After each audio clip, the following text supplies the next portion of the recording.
हरे कृष्णा। चातुर्य मास व्रत। चतुर का अर्थ है चार, मास्य का अर्थ है महीना और व्रत का अर्थ है तपस्या।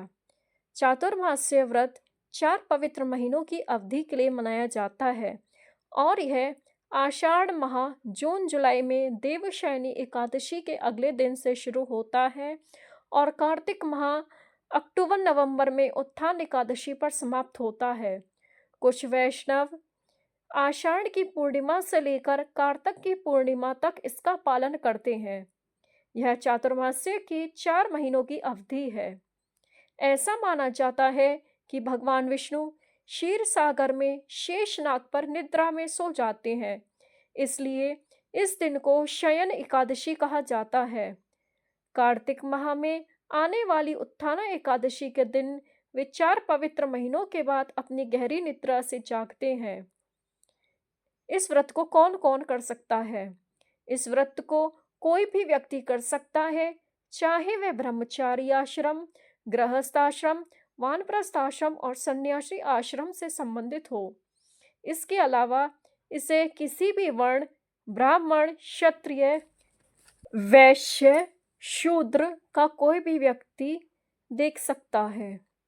चातुर्मास के 4 पवित्र महीने कौन से हैं? तो चातुर्मास में 4 पवित्र महीने शामिल हैं। पहला महीना श्रावण का। इस महीने में हरी पत्तेदार सब्जियों से उपवास किया जाता है। चातुर्मास व्रत के पहले महीने को शक व्रत के नाम से जाना जाता है। शक व्रत आषाढ़ माह में शुक्ल पक्ष द्वादशी के दिन शुरू होता है और श्रावण माह में शुक्ल पक्ष की द्वादशी के दिन समाप्त होता है। इस व्रत में जो हमें नहीं खाना चाहिए वो है पालक, धनिया पत्ता, मेथी पत्ता, पुदीना पत्ता, करी पत्ता आदि। दूसरा महीना भाद्रपद। चातुर्मास व्रत के दूसरे महीने को दधी व्रत के नाम से जाना जाता है। दधी व्रत श्रावण शुक्ल पक्ष द्वादशी को शुरू होता है और भाद्रपद शुक्ल पक्ष एकादशी को समाप्त होता है। तीसरा महीना आश्विन। चातुर्मास व्रत का तीसरा महीना क्षीर व्रत के नाम से जाना जाता है। क्षीर व्रत भाद्रपद मास में शुक्ल पक्ष द्वादशी को आरंभ होता है। इस महीने में दूध से उपवास किया जाता है। चौथा महीना कार्तिक। चातुर्मास व्रत के चौथे महीने को द्विदला व्रत के नाम से जाना जाता है। इसकी शुरुआत आश्विन मास के शुक्ल पक्ष की द्वादशी के दिन होता है और समापन कार्तिक शुक्ल पक्ष एकादशी को होता है। इस महीने में उड़द दाल से व्रत किया जाता है। इस 4 महीने के व्रत के पीछे असली उद्देश्य इंद्र तृप्ति की मात्रा को कम करना है। इन 4 महीनों में जितना संभव हो सके आध्यात्मिक कार्य करने चाहिए। यह व्रत बहुत कठिन नहीं है। इस व्रत को करने वाला व्यक्ति अच्छा और श्रेष्ठ माना जाता है। इन 4 महीनों में हर शुभ और आध्यात्मिक कार्य अधिक फलदायी होता है।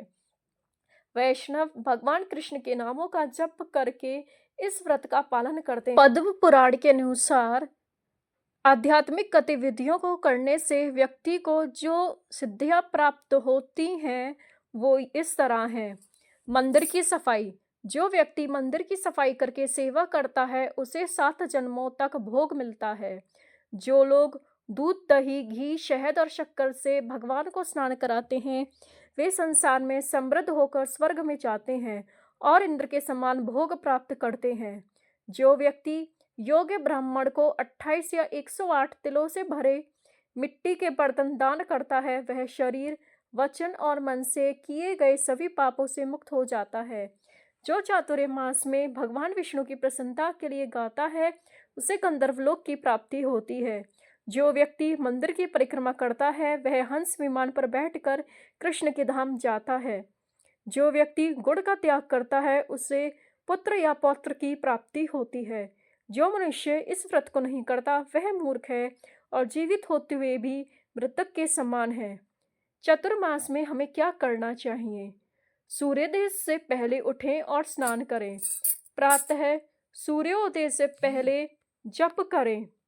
नियमित दिनों की तुलना में अधिक संख्या में जप करें। 4 माह तक ब्रह्मचर्य का पालन करें। अपनी क्षमता के अनुसार मंदिर को दान दें। श्रीमद् भागवत की प्रार्थनाएं पढ़ें, जैसे गजेंद्र मोक्ष लीला, कुंती महारानी की प्रार्थनाएं, गोपी गीत। कृष्ण पुस्तक, भगवत गीता और श्रीमद् भागवतम से बाल लीला पढ़ें और ध्यान करें। इन 4 महीनों में आने वाली 8 एकादशियों का कड़ाई से पालन करना चाहिए। तुलसी महारानी की पूजा करनी चाहिए और तुलसी महारानी की परिक्रमा करनी चाहिए। भगवान को तुलसी के पत्ते अर्पित करने चाहिए। व्यक्ति को स्वयं को वैष्णव सेवा में संलग्न करना चाहिए। उन्हें प्रसाद के लिए आमंत्रित करना, उनके साथ जप करना तथा उनके साथ अन्य आध्यात्मिक गतिविधियां करना। इस चातुर्मास में शील प्रभुपाद की कम से कम एक पुस्तक पढ़ने का लक्ष्य रखें। वैष्णव भजन को अर्थ सहित पढ़ें। तीर्थ यात्रा अवश्य करनी चाहिए। इस कृष्ण भावनामृत आंदोलन को सहायता देने और बढ़ावा देने के लिए जिम्मेदार सेवा करना। प्रतिदिन सोने से पहले भगवान कृष्ण की प्रार्थना करें और उन्हें धन्यवाद दें। चतुर्मास में हमें क्या नहीं करना चाहिए? किसी को भी 4 विनियामक सिद्धांतों, मांसाहार नहीं, जुआ नहीं, नशा नहीं, अवैध यौन संबंध नहीं को नहीं तोड़ना चाहिए। किसी को दूसरों की आलोचना नहीं करनी चाहिए। व्यक्ति को बिस्तर पर नहीं सोना चाहिए, बल्कि उचित बिस्तर के साथ फर्श पर भी सो सकता है। अत्यधिक नींद से बचना चाहिए। चातुर्मास में कुछ शुभ कार्य वर्जित होते हैं, जैसे विवाह समारोह, भूमि खरीदना आदि। चातुर्मास व्रत की जय। श्री श्री रुक्मिणी द्वारकाधीश की जय। श्री श्री राधा श्याम सुंदर की जय।